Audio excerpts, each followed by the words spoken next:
yubiley soniga ham yetib keldik. Iqtibossi 30-soni. Biz juda ham xursandmiz. Yetib kelganimizdan Ibrohimga rahmat, jamoaga rahmat. Xo'p, birinchi iqtibosimiz bugun Jason Pargindan. Juda ham foydali iqtibos, menga ham juda katta yordam berdi. Sizlarga ham katta yordam beradi. Sizni mevangizsiz. Ya'ni siz o'zingizni mevangiz darajasidagisiz. Tushuntirib beraman. Odamlar o'zini ichki holatiga qarab, ichki tuyg'ulariga qarab, fikrlariga qarab, emotsiyalariga qarab baholaydi va o'zini yaxshi yoki yomon deb biladi. Lekin u boshqa odamlarga ochib bo'ladigan narsa emas. Ya'ni ko'pchilik aytadi, "Men yaxshi odamman, men qalbim toza, men zo'r odamman" deydi. Lekin hech kim uni tan olmayotgan bo'ladi, hech kimga pulini olib bermayotgan bo'ladi yoki qizini bermayotgan bo'ladi yoki ish topa olmayotgan bo'ladi. "Nega men yaxshi odamman-ku" deydi. Juda ham yaxshi odam-ku, voy, men shunaqa yaxshi odammanki, bular bilishmayapti meni. Yoki juda aqlliman-ku, nimaga bilishmayapti deydi. Bilasizmi, sizni kimligingiz, asl kimligingiz, ichingizdagi tuyg'ular, ichingizdagi o'ylaringiz, odamlar uni bila olmaydi. Biograf, ya'ni xayollarni o'qiydigan qurilma yo'q hali, unaqa ishlab chiqarilmadi hali. Emotsiyalarni, ichkaridagi tuyg'ularni odamlar bila olmaydi, ko'rsatganingizni biladi xolos. Siz o'zingizni bergan mevangizsiz. Ya'ni bu dunyoga nima beryapsiz? O'sha sizsiz. Qadringiz o'sha darajada, foydangiz o'sha darajada. O'tirib bir o'ylang. Ya'ni bu nimaga o'xshaydi? U yerda bir daraxt bor. Gilos daraxti, mana hozir gilos pishib, tugab bo'lgan paytda o'riyni aytsak bo'ladi, shaftolini aytsak. Shaftolini payti hozir shaftoli daraxti bor, ekib qo'ygansiz. 10 yil turdi daraxt. 1 gram meva bergani yo'q. Faqat shu o'sadi, bir bay to'kadi, tekinni sipirasiz, suv qo'yasiz, joy oladi. Shu bu chop tashiyman bo'ldi, birorta meva bermadi siz, chopmoqchi bo'lsangiz daraxtdan ovoz keldi. Men yaxshiman, bilasanmi, men qanaqa, men sen haqingda qayg'uraman. Men sen ekkan eganga rahmat etaman doim, men sen haqingda o'ylayman. Deyapti. Yemay qarab baraka topib, unaqa bo'lsa meva berishing kerak edi deysiz-da. Masalan, shaftolisan-ku, meva berishing kerak edi. Shaftoling uchun ekkanman deysiz. Xuddi shunaqa insonlarga siz nima odamlar sizdan nima olyapti? Bir yaxshi o'qituvchi bor, inson bor, tasavvur qiling maktabingizda. Yaxshi inson, yaxshi ota. Juda ham yaxshi odam. Odamlarga haqida yaxshi fikrlab yuradi doim, lekin darsni yaxshi bera olmaydi. Darsi zerikarli. Siz uxlab o'tirasiz darsida. U insonni yaxshi ko'rmaysiz. Bo'lmabdi, yaxshi odam emas, yaxshi o'qituvchi emas deysiz. Uni yaxshi insonligini farqi yo'q, chunki siz uni darsida zerikib o'tiribsiz. Ya'ni u dars bera olgan miqdorichalik yaxshi inson. Dars bergan miqdorichalik sizga foydali inson. Ana shu uni mevasi. Ana shu uni qadri. Bir do'stlarimiz bilan yig'ildik tog'da. Bir do'stimiz aytdi. "Men dedi, ovqatni bo'ynimga olaman" dedi. "Dimlama qilman, zo'r qilib qo'yveraman sizlarga" dedi. "Ha, bo'pti, deb berdik dimlamani." Gazovchida nimadir bo'ldi, 4 soat bechora rostdan ovora bo'ldi, 5 soat ovora bo'ldi. Ertalabdan o'tinni yoqib, sabzavotlarni tozalab, go'shtlarni mayda qoralarim ochuvda hozir tasavvur qildim. Qisqasi harakat qildi. 5 soat haqiqatdan men qarab turdim, ko'rdim, mehnat qildi. Keyin olib keldi. 5 soatdan keyin hidlari ham chiqdi orada bizga qituvlab dimlamani. Keyin olib kelsa, kuyib ketganda. Go'shtlari yo'q bo'lib ketgan, qattiq qirs-qurs, qatir-qutur. Kartoshkalar ham kuyib ketgan. Ichida bir 2-3 ta omon qolgan karam bor, keyin bitta sabzi bor, tepasida qolgan, butun qolib ketgan. Keyin bo'lmabdi dedik. Bo'lmabdi bu, nima bo'ldi? Bu men 5 soat ovora bo'ldim, tepasida turdim. Men bilasizlarmi, qancha mehr berdim bunga. Bu ovqat, voy, men ovora bo'lasizmi, kartoshkasini artdim. Voy, men bu bozorligini ham o'zim qildim. Nima farqi bor? Yeyolmayapmiz-ku biz bu ovqatni. Go'shtini qara kuyib ketgan, kartoshkasini qara qotib ketgan. Ichida bir butun narsa yo'q. Bir adashib o'tda bo'tda sabzi chiqib qolgan. Endi sabzi uchun yemaysiz-ku, dimlamani, sabzini xom yesangiz ham bo'ladi. Ya'ni xuddi shunaqa biz uni mehnatini ko'rinmadi bizni ko'zimizga 5 soatlab ovora bo'lgani. Chunki nimaga biz yomadik ovqatni. Xuddi shunaqa ishingiz o'xshamasa, siz odamlarga manfaatingiz tegmasa, siz foydali inson bo'lmasangiz, siz ularga meva bera olmasangiz, bu mevangizga qarab xulosa qiladi. Ichingizdagi fikrlarga qarab, ya'ni bizning qalbimiz toza, u qalbi ko'rolmaydi, baraka topib ko'r. Qalbni pishirib bo'lmaydi. Qalbingiz tozaligini siz o'sha odam bir qiynalganda yordam berganingiz orqali ko'rsatasiz. U muammoga tushganda g'iybat qilmaganingizda ko'rsatasiz. U bir insonni bilan gaplashib turganda xalaqit bermaganingizda ko'rsatasiz. Pul kerak bo'lganda pul berib turganingizda qalbingiz tozaligini mevangiz orqali ko'rsatasiz. Daraxt yaxshiligini o'zini mevasi orqali ko'rsatadi. Oshpaz mahoratini ovqati orqali ko'rsatadi. Sartaroshingiz bor, tasavvur qiling, bordingizda Yaxshi bola, judayam yaxshi bola. Hech kimni xafa qilmaydi, so'kmaydi, bir sallamaydi. Hattoki sizlab gapirib, yosh bolani ham, "Voy jonim, keling bolam, sizni olib qo'yaman" deydi. Lekin shu sochi qiyshuv oladi. Shundoq cho'lka deydimi, shu yerda nima deydi, bundoq qiyshuv qilib qo'yadi. Nima deysiz shu endi? Juda yaxshi bola. Ishi misol uchun chala, lekin o'zi yaxshi, hech kimga yomon muomala qilmaydi. Qanaqasiga buni siz yaxshi bola deysiz? Bir chochni to'zuv qilib ola olmayapti-ku. Xuddi shunaqa siz o'zingizni holatingizda ham. O'zingizga o'zingiz o'tirib savol bering, balki ro'yxat qiling tablitsa qilib. Вот konkretno man odamman, man boshlig'im meni tushunmaydi, o'zi iplos hammasi menga rosa ish beradi. Uydagilarim tushunmaydi, ota-onam meni his qilmaydi, ukalarim ham rasvo, o'rtoqlarimdan ham bir tiyin foyda yo'q. Tablitsa qilaylik, barak topib ko'ray. Excel tablitsa yoki Google Docs oching-da. Men nima berdim atrofdagilarimga? Вот mana men o'zimga o'zim foyda beryaptimman. Ertalab zavtrak nonushta qilyapman, har xil o'yinlar o'ynayapman, kino ko'ryapman, ishlayapman, pulimni o'zim sarflayapman, kiyinyapman, lekin mendan boshqa insonlar nima foyda oldi? Xo'p, boshlig'im menga berdi, nima berdi emas. Xo'p, men ishxonamga nima qotirib qo'ydim? Shu yozing spiska qilib, mana bu oy bunaqa qildim, bu yil bunaqa qildim. Men mana shu ichimdan mana shu holat o'tardi. Ya'ni men bir foydali ish qilyapmanmi o'zi? Shu bekorga pul olib yurmayapmanmi?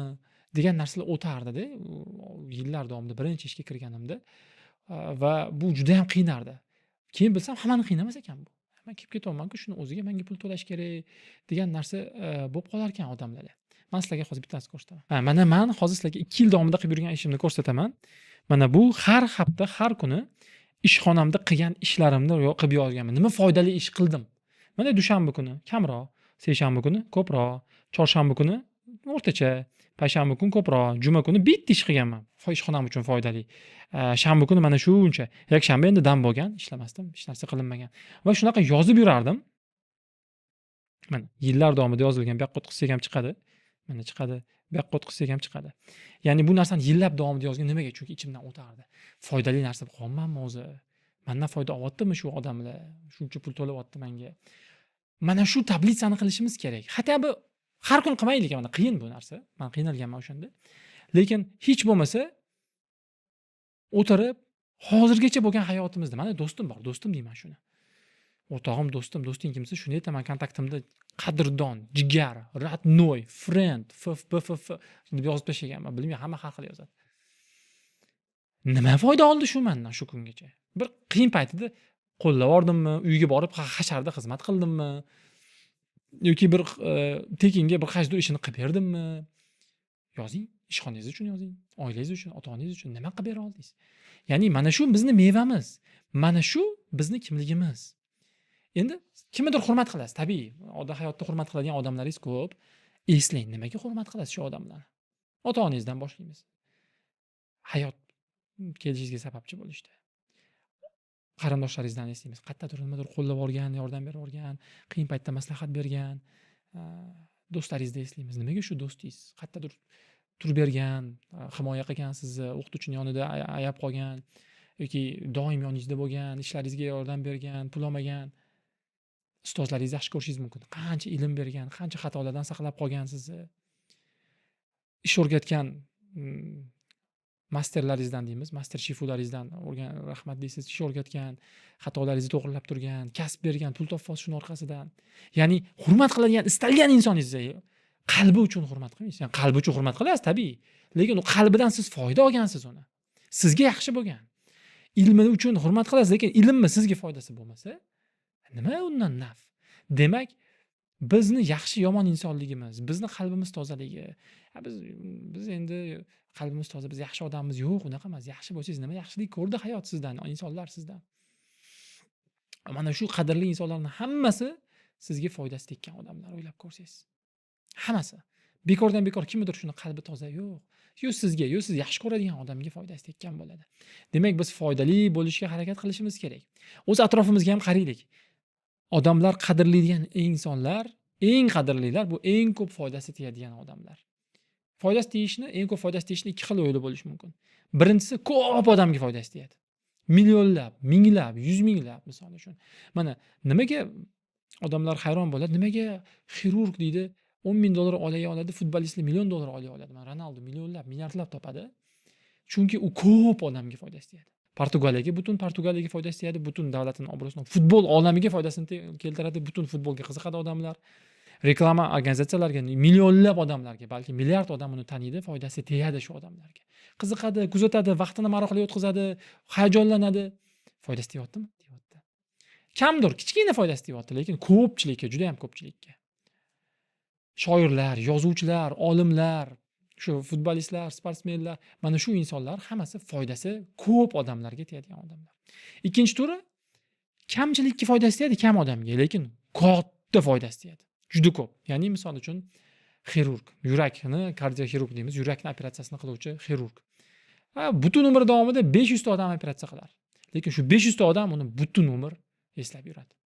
Ya'ni mani shu hayotimni saqlab qolgan, yuragim infarkt bo'lganda, insult bo'lganda yoki porok bo'lganda borganimda operatsiya qilib qolgan, qutqarib qolgan. Yoki avariya bo'lganman, hushimni yo'qotganman, o'sha tez yordamdagi mani sun'iy nafas berib saqlab qolgan. Yoki hammani o'zini xos ustozi bo'ladi. Men shu og'anab, yiqilib, yo'q bo'lib ketib, bo'msh bo'lardim, shu odam bo'lmasa, shu odam saqlab qolgan meni. Ko'p odam emas, lekin kimgaki foydasi tegan bo'lsa, juda ko'p foydasi tegan. Endi ikkalovining kombinatsiyasi bor qisman. Ko'p odamga ko'p foydasi tegishi mumkin bo'lgan odamlar, shuning uchun ham ko'pchilik qadrlaydi bu insonlarni. Kichkina bir rahbar bo'lishi mumkin, kattaroq rahbarlar bo'lishi mumkin kompaniyadagi, podshohlar, hokimlar, ko'pchiligi ko'p foydasi tegadigan odamlar. Shuning uchun nimaga podshoni oyligi shuncha, nimaga bunga qasr, nimaga bunga imkoniyat, nimaga bu qaror, nimaga xohlagan ishini qiladi? Agar odil bo'lsa, u insofli podshoh bo'lsa, insofli hokim, insofli rahbar, adolatli bo'lsa, ko'p insonga ko'p foydasi tegadi. Shuning uchun shunaqa. Endi bitta narsani bilishimiz kerak. Men foydam tegmayapti. Men bo'ldi, bir tiyinga qimmat foydam yo'q, bekorchi bir bayga o'xshagan odam ekanman deb o'ylamasligimiz kerak. Mashhur bir Hind adashmasam o'sha faylasuf deylik. Faylasufning gapi bor edi. Shu gapni shu joyda keltirib o'tamiz. Siz bo'sh chelakdan quya olmaysiz. Radhanat Swami. Bu endi iqtibos ichidagi iqtibos. Siz atrofga foyda keltirishingiz uchun bir chelakdan suv quyishingiz uchun u chelagingizni ichida suv bo'lishi kerak. Ya'ni foyda keltirish uchun avvalambor siz o'zingizda bir nima bo'lishi kerak. O'tirib o'ylang, nima bilan foyda keltirmoqchisiz? Oilangizga mayli, birinchi. Farzandlaringizga, ota-onangizga nima bermoqchisiz? Ota-onam puldan qiynalganman, shu pul beraman bularga. Ha, o'zingizda bo'lishi kerak demak. Do'stlarim juda qiynalgan, mana hammasi bir bechara bolalar, oilasi ham oddiy oiladan pul bilan yordam beraman, imkoniyatlar qilib beraman. Bo'ldi, davay, bo'ldi, siz demak pul yig'ishingiz kerak. Ya'ni siz chelagingizni suv bilan, sizni suvingiz shu bilan to'ldirasiz. Yo'q, bizda pul yaxshi, bizda shu ilmga e'tibor yo'q-da, o'qimagan bizda oilalar, shu ilm bilishmaydi, kitob o'qishmaydi. Unda ilm berishingiz kerak. Siz yaxshi oiladansiz, oilangiz imkoniyatlari yaxshi degan ma'noda, shu imkoniyatlari yaxshi, lekin ilmi kamroq. Bo'ldi, siz demak ilm yig'ishingiz kerak. Ilm berish uchun chelagingizda suv bo'lishi kerak. Qanaqa qilib o'zingiz buni olib turib menga bo'sh stakan beringlar bo'ldi. Unda adarsiz, hech narsa berasizmi bo'sh stakan? Bo'sh stakan bering. Bering, men ichaveraman. Bo'sh stakan bor. Shunaqa Tesla o'tkazib turaman-da, eshityapsizlarmi yo'qmi? Mana gulingizni sug'ormoqchisiz. Voy, ho'l bo'ldi. Mayli, qolmadi. Hech nima yo'q. Ichida borini to'kasiz-ku, balki topkur gulni sug'ormoqchi bo'lsangiz, bo'lsa tushadi, bo'lmasa tomchilik tushadi hozir bizda tushayotgandek. Endi bundan nimadir qo'yilish uchun bunga ham nimadir qo'yish kerak. Borib olib kelasiz gullardan, katta joydan. Ilm bermoqchimisiz, ilm olasiz borib. Pul bermoqchimisiz, yordam, imkoniyatlar oshmoqchimisiz, borib pul topasiz. Tajribam bo'lashaman, tajriba yig'asiz unda. Tanish bilishlaringizni bermoqchimisiz, tanish bilish orttirasiz o'zingiz. Xuddi shunaqa. Demak, nima bilan bo'lishmoqchi bo'lsak, nima foyda keltirmoqchi bo'lsak, biz o'sha narsani yig'ishimiz kerak bo'ladi, resurslarni yig'ishimiz kerak bo'ladi. Endi shart emas aka, foyda berish, foyda keltirish, meva berish. Men mevasiz daraxt bo'lib yuraman. O'sha mevaga ketadigan energiyamni, suvimni, karbohidratimni men ichimga yig'aman, baquvvat bo'laman, zo'r bo'laman. Ha, zo'r bo'lasiz, balki topkur, lekin hayotingiz ma'nosiz bo'ladi. Men shunaqa insonlarni ko'p ko'raman, doim uchrataman. Ma'no yo'q. Ma'no qayerdan keladi desa, sizdan jamiyat, insonlar, atrof muhit foyda olganda keladi. Sizdan insonlar rahmat deganda, sizga shukr deganda, sizga bir minnatdorchilik bilganda, sizda bir ma'no paydo bo'ladi. Orqaga qarashda shuncha odam bizni deb yaxshimidi, ilmli, biz sabab ilmli bo'lib qoldi. Shuncha odam to'g'ri yo'lga yo'naldi, hayotini o'zgartirdi. Shuncha odam pul topyapti, mana shuncha odam ishli bo'lyapti, shuncha odam kitob o'qishni boshladi. Shuncha odam bo'l deganda 3 ta odam ham bo'lishi mumkin. O'zingiz farzandlaringiz ham bo'lishi mumkin. 300 ta odam ham bo'lishi mumkin. Farqi yo'q. yoki shuncha odam kambag'allikdan chiqdi. Bu shuncha odam siz o'zingizni ota-onangiz bo'lishi ham mumkin. Eng kami.